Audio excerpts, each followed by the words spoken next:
ಒಂದಾನೊಂದು ಕಾಲದಲ್ಲಿ ಶೇರ್ಪುರದ ಕಾಡಿನಲ್ಲಿ ಸಂತಸದ ವಾತಾವರಣವಿತ್ತು. ಇಡೀ ಕಾಡನ್ನ ಅಲಂಕರಿಸಲಾಗಿತ್ತು. ಎಲ್ಲ ಪ್ರಾಣಿಗಳು ಸಂತೋಷವಾಗಿದ್ವು. ಯಾಕಂದ್ರೆ ಎಲ್ಲ ಪ್ರಾಣಿಗಳು ತಮ್ಮ ಹುಟ್ಟುಹಬ್ಬದ ಸಂತೋಷಕೂಟಕ್ಕೆ ಕಾಡಿನ ರಾಜ ಆಹ್ವಾನ ನೀಡಿತ್ತು.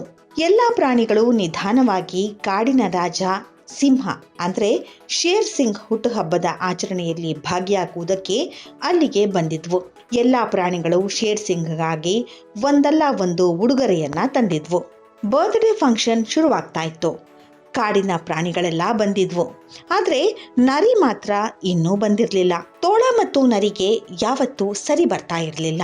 ತೋಳ ನರಿಗೆ ಪದೇ ಪದೇ ಅವಮಾನ ಮಾಡ್ತಾ ಇತ್ತು. ಇಲ್ಲಿ ಕೂಡ ತೋಳ ನರಿ ಬಾರದೇ ಇರುವುದನ್ನ ನೋಡಿ ತನಗೆ ಬೇಕಾದಂತೆ ನಡೆದುಕೊಳ್ಳುವುದಕ್ಕೆ ಶುರು ಮಾಡುತ್ತೆ. ತೋಳ ಕಾಡಿನ ರಾಜ ಸಿಂಹದ ಹತ್ತಿರ ಹೇಳುತ್ತೆ, ಮಹಾರಾಜರೇ, ನರಿ ನಿಮ್ಮ ಜನ್ಮದಿನದ ಸಂಭ್ರಮದಿಂದ ಸಂತೋಷವಾಗಿಲ್ಲ ಅನ್ಸುತ್ತೆ.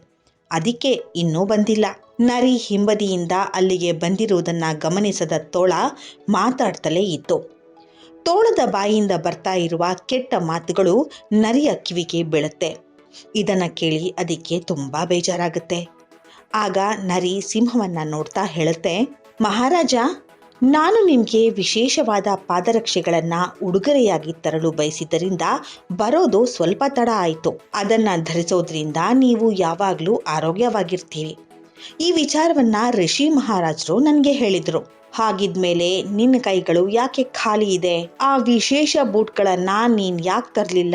ಆ ಬೂಟ್ಗಳು ವಿಶೇಷ ಅಂತ ಗೊತ್ತಿದ್ರು ಅದನ್ನ ತರದೇ ಇರೋದಕ್ಕೆ ಕಾರಣ ಏನು? ಇದನ್ನ ಕೇಳಿದ ನರಿ ಹೇಳಿತು, ಮಹಾರಾಜರೇ, ಈ ಪಾದರಕ್ಷೆಗಳನ್ನ ನನ್ನ ಚರ್ಮದಿಂದ ಮಾಡಿದ್ರೆ ಖಂಡಿತ ತಂದು ಕೊಡ್ತಾ ಇದ್ದೆ. ಆದ್ರೆ ಈ ಬೂಟನ್ನ ತೋಳದ ಚರ್ಮದಿಂದ ಮಾತ್ರ ಮಾಡಬಹುದಿತ್ತು. ಅದಕ್ಕೆ ತರೋದಕ್ಕೆ ಸಾಧ್ಯ ಆಗ್ಲಿಲ್ಲ.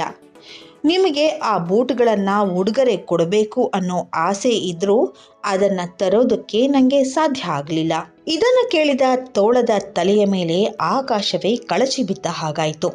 ಕಣ್ಣು ಮಿಟುಕಿಸುವಷ್ಟರಲ್ಲಿ ತೋಳ ಬರ್ತ್ಡೇ ಪಾರ್ಟಿಯಿಂದಲೇ ಮರೆಯಾಗಿ ಬಿಡುತ್ತೆ.